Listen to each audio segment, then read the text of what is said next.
Ganjar piawai atasi situasi buruk, Anies kalah telak tapi Jokowi tetap paling benar. Ditulis oleh Nina Nur di siwar.com.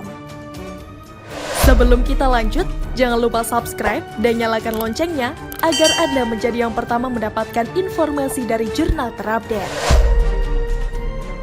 Memperjuangkan kemerdekaan negara orang lain, tapi kalian semua menghancurkan impian anak bangsa. Pernyataan yang sangat dalam dan sangat sinis ini keluar dari Hoki Caraka, salah satu pemain depan timnas Indonesia U20. Ini diposting Hoki ketika acara drawing di Bali dibatalkan oleh FIFA. Kemudian ketika Indonesia resmi batal jadi tuan rumah Piala Dunia U20, kembali Hoki bersuara di media sosial. Kali ini langsung di Instagram Ganjar Pranowo. Ganjar meninggalkan komentar di sana yang tentu saja jadi berita di banyak media. Hoki menulis, "Makasih banyak Pak. Oh iya Pak, kami tahu Pak, nasib Bapak sudah terjamin.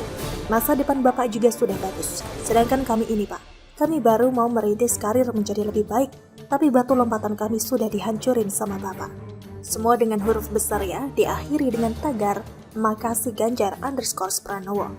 Kekesalan dan kemarahan yang gampang untuk dipahami, karena kerja keras timnas Indonesia ini tidak sekedar dalam beberapa bulan saja, namun sudah tahunan ya. Cita-cita dan harapan yang memenuhi dada mereka seakan tidak ada artinya ketika ada pejabat daerah yang tiba-tiba saja melanggar komitmen yang telah disepakati sebelumnya. Sekitar 3 hari kemudian, Hoki sempat menyampaikan permintaan maaf lewat akun media sosialnya kepada siapapun yang tersinggung dengan pernyataannya itu. Semua pernyataan itu, kata Hoki, tidak lepas dari rasa kekecewaan, kekesalan, dan juga kesedihannya setelah menerima kabar dan kenyataan telah batalnya Piala Dunia U20 di Indonesia. Mungkin Hoki menerima saran dari Presiden Jokowi yang meminta agar tidak saling menyalahkan, walaupun merasa kecewa dan sedih. Presiden juga meminta agar semua melihat ke depan, jangan melihat ke belakang, serta agar menjadikan hal ini pembelajaran yang berharga bagi kita semua. Itu pesan-pesan Presiden Jokowi ya. Bisa jadi Hoki menuruti apa kata Pak Jokowi, sehingga dia pun meminta maaf karena telah ngamuk di medsos. Walaupun saya kira para pecinta sepak bola tidak ada yang menyalahkan Hoki. Yang tidak disangka-sangka adalah ternyata kemudian Hoki memposting video dirinya dan Ganjar nampak akrab, tertawa bareng dan menyatakan sudah clear. Bahkan dalam video itu, Hoki juga mengucapkan terima kasih kepada Ganjar. Sesudah Ganjar menyebut Hoki sebagai anak hebat dan mengajak semuanya mendukung Hoki. Kabarnya saat itu mereka juga makan bareng. Nah, ternyata ketika Hoki meluapkan kemarahannya di komentar akun Instagram Ganjar waktu itu, Ganjar menuliskan jawaban bahwa dia mengajak Hoki bertemu karena Ganjar mau menyampaikan apa yang ada di dalam hati dan pikirannya. Artinya ketika suasana sedang panas-panasnya, ketika waktu itu Ganjar sedang istilahnya itu dirujak oleh para netizen, dimaki-maki, dicaci dan dihujat, Ganjar justru mengulurkan tangan, berusaha untuk merangkul pihak yang paling merasa kecewa, sakit hati, kesal, terzolimi gitu ya, oleh dirinya sendiri, dan usahanya ini berhasil. Bukan hanya Hoki, Wali Kota Solo Gibran yang juga sangat nyelekit bicaranya, yang nyaring mengkritik Ganjar pada hari Senin tanggal 3 Maret lalu juga menemui Ganjar. Pertemuan itu berlangsung hangat dan akrab, seakan tidak pernah terjadi apa-apa. Usai bertemu, kata Gibran, mereka tidak ada bicara soal Piala Dunia U20. Gibran hanya menyebut bahwa sebagai bawahan, dirinya siap menjalankan perintah dari atasan, Pak Gubernur. Namun besoknya, kepada media Gibran akhirnya mengungkapkan bahwa dirinya meminta maaf pada Ganjar karena beda pendapat. Foto Gibran bersalaman sambil menunduk kepada Ganjar pun beredar luas di media sosial. Ganjar seakan mendapatkan ampunan karena banyak netizen yang mendukung Gibran ketika dia mengkritik keras Ganjar. Kemudian tentu saja yang juga jadi ramai diperbincangkan di medsos adalah wawancara Ganjar dengan Najwa Shihab. Taulah ya, gimana gaya Najwa ketika mau wawancara, das. Jangan disamakan dengan Mary Riana ketika mewawancarai Anies ya. Semua pasti ingat bagaimana Mary Riana iya aja ketika Anies ngomong. Gak ada argumentasi sama sekali, beda dengan Najwa ini. Video Mas Alif sudah memaparkan banyak hal soal wawancara Ganjar oleh Najwa. Silahkan dilihat ya. Dan tentu saja video wawancara Najwa itu juga perlu dilihat jika ada yang mau lihat bagaimana piawainya ilmu komunikasi seorang Ganjar Pranowo. Keseluruhan yang terjadi ya dengan Hoki, dengan Gibran, dengan Najwa adalah pertunjukan atau pembuktian bahwa Ganjar ini sangat piawai dalam komunikasi politik. Mengalahkan Anies, ini hebat. Saya yakin jika Ganjar bertemu dengan Anies dalam acara debat, Ganjar akan menang. Kata-kata Ganjar jelas, tegas, teratur, logis, gak tipu-tipu, gak muter-muter. Ini memang gaya komunikasi Ganjar yang saya suka.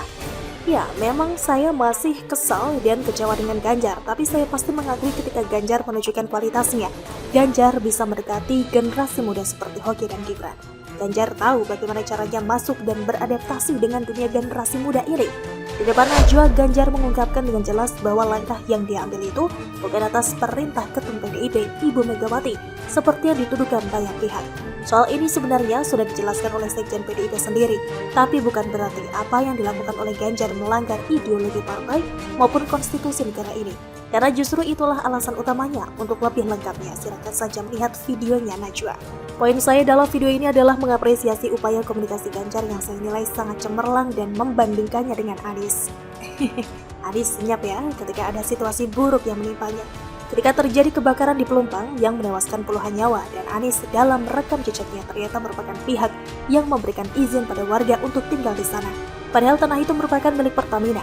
Setelah terjadi kebakaran, Anies diam, senyap, sunyi di Australia, tanpa ada mengucapkan duka cita terhadap para korban yang notabene merupakan orang-orang yang pernah dia pimpin sebagai gubernur. Anies gak berani berkomentar, sangat jauh berbeda dengan Ganjar. Saya yakin akan ada yang diperoleh Ganjar sebagai hasil dari upaya komunikasi yang sukses ini. Bisa jadi akan ada netizen yang memaafkan Ganjar, bahkan bisa juga ada tambahan pendukung yang bakal mempengaruhi angka elektabilitas Ganjar. Kita harus menunggu dulu survei elektabilitas dari lembaga yang kredibel. Sejauh ini belum ada update survei terbaru. Saya masih menyesalkan langkah Ganjar yang bicara kepada media soal penolakan kedatangan timnas Israel. Ini juga poin yang disampaikan oleh Presiden Jokowi soal adanya komitmen yang dilanggar oleh kepala daerah, dan bahwa Presiden Jokowi tidak mau mencampur adukan urusan olahraga dan politik. Poin ini sama persis dengan apa yang disampaikan pihak Palestina dan pihak Israel sendiri. Duta Besar Palestina untuk Indonesia juga menyatakan hal serupa, bahwa FIFA itu punya aturan sendiri yang juga diikuti oleh Palestina. Kemudian juru bicara Kementerian Luar Negeri Israel juga menyatakan bahwa olahraga tidak boleh dipengaruhi oleh politik. Artinya, prinsip ini tidak mencampur adukan olahraga dan politik merupakan prinsip dasar yang diakui secara internasional. Di sini Presiden Jokowi memperlihatkan bahwa beliau adalah seorang negarawan yang tahu betul bagaimana caranya agar Indonesia ini punya reputasi bagus dan dipercaya kredibilitasnya di kalangan dunia. Sayangnya Ganjar tidak ngobrol dulu sama Pak Jokowi sebelum mengungkapkan penolakan terhadap timnas Israel di media. Saya kira Ganjar juga harus melihat ini sebagai pembelajaran bagi dirinya, terutama terkait dengan urusan Nyapres di 2024. Kalau mau punya inisiatif dalam isu politik, maka harus terlebih dahulu didiskusikan dengan Presiden Jokowi. Sayang sekali jika Ganjar sampai terpleset dan punya rekam jejak yang buruk hanya gara-gara kurang konsultasi dengan Pak Jokowi. Kura-kura emang juara. Bagaimana menurut Anda?